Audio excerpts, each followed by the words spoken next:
Alright, this is my 1964 International Harvester Scout. It's a Scout 80. Sometimes people call them a baby Scout. It's what they modeled the original Ford Broncos after. If I talk kind of loud, it's kind of windy here. I'm just trying to make sure you can hear me. I'm making this video because some of you folks from out of state want to take a look at it, and this will be kind of your virtual tour. And you can see it driving and whatnot, and you can see its flaws. I'll go over what's not done, etc. And if you have any questions, you can just shoot me an email or however you want to do it. Alright, it's a 64 model. It was restored 5 years ago. The owner previous to me did the paint and body. So that was about 5 years ago. The only problems with the paint and body, I'd say it's about an 8 out of 10. I'll show you the little cracks and things. Right there,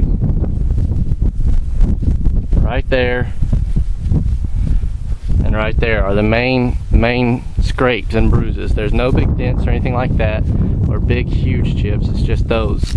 There's no rust on it. It was protected very well from the factory with a rubberized undercoating. Right there, I don't know if you can see it, but there's some, it kind of bubbles up a little bit where they put Bondo on it and painted over it, but there's no structural rust to deal with. Overall, I give it an 8 out of 10. Everybody thinks it looks great. You know, nothing wrong with it. The seats have been reupholstered. Those are the original seats. They look great.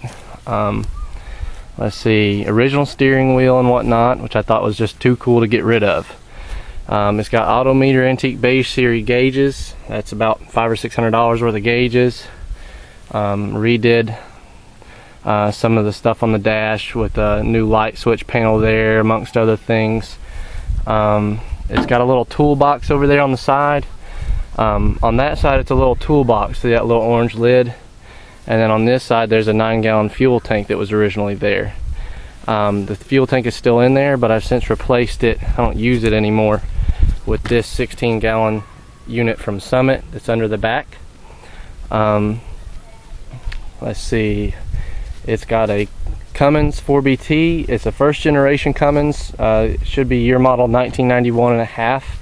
It was, I pulled it out of a delivery van, like a big long aluminum delivery van like you see Frito-Lay or Colonial. I bought it from Sara Lee Bakery, the bread company. I have all the service paperwork showing that it's got about 130,000 miles on it or so.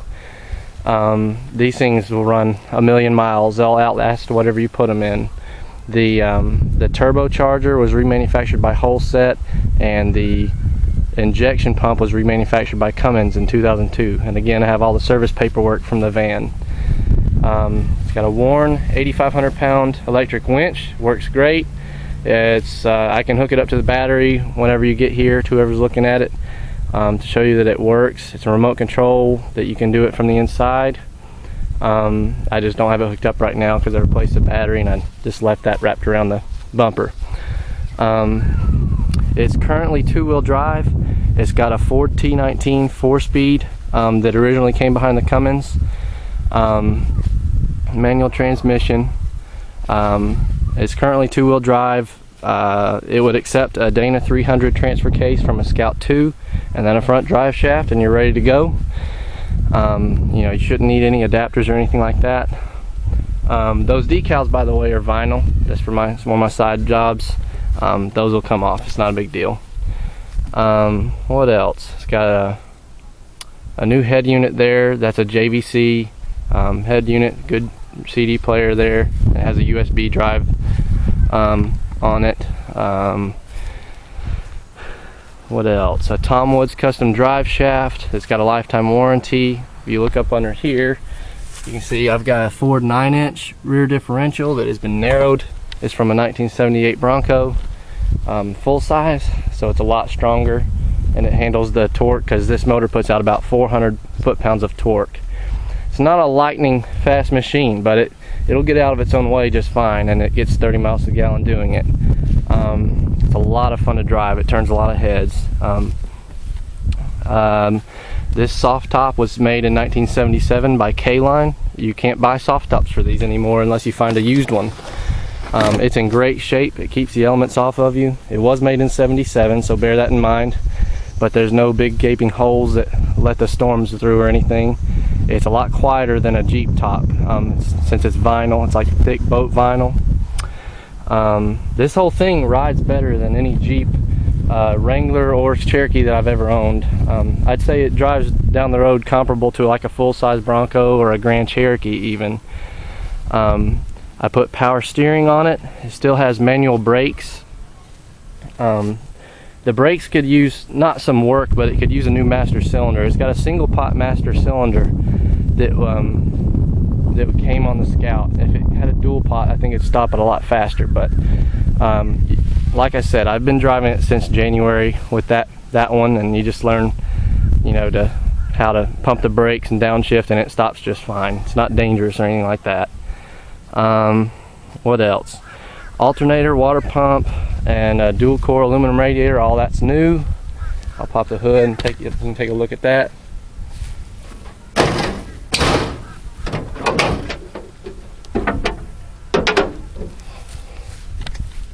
Got a little bit of all this foil stuff is insulation, so that it's not quite as loud in the cab. But yeah, there's your 4BT turbo diesel. Radiator from Summit Racing. It runs very cool. It never goes over 190 degrees. In fact, the electric fan has never had to come on because this thing runs so well. What else? It's got a new heater right there from Summit Racing. It works well. I plumbed it up to the defroster, so you got a defroster. It does not have AC. If you want it, I don't care about AC, but if you want AC, all the parts are interchangeable with first generation and second generation Cummins diesel Dodge Rams, so you can get parts for it from that, piece together an AC system, no problem, or anything else you would need. What else? Well, I guess I'll start it up and let you guys hear it. There's not too much left to be done. It's 90% finished. I've been using it as a daily driver for 7 months now. I think I've gone over most of it with you guys already that I've talked to over the phone, that you know, the things that need to be done. Basically, you know, you could hook up four-wheel drive if you wanted to, finish the gauge wiring and the radio, and then a vent on the vent line for the fuel cell, because right now you have to pop the cap on the top of the fuel cell to fuel up. It's not really a big deal. It's just something I haven't gotten around to yet, but to fuel it up. So it's not a big deal. 90% done, daily drivable. I'll go ahead and start it up and take it for a drive so you can hear it.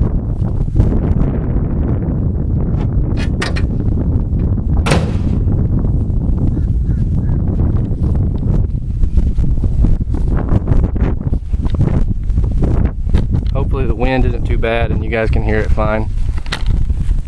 I turned the fuel pump up a little bit so there's a little smoke, like an old diesel should. Let's see, keys are in it. Oh, and I do have a rear bumper for it. It's in the garage, that covers up that back part there. It matches the front, and it's just black bumper. It has a spot for license plate and everything. I've been in the process of putting a trailer hitch on it, so that's why it's not on right now, but it'll be on.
So there you have it. Hope that answers some questions and gives you a good you know, sort of a test drive and see if this is something you fellas might be interested in.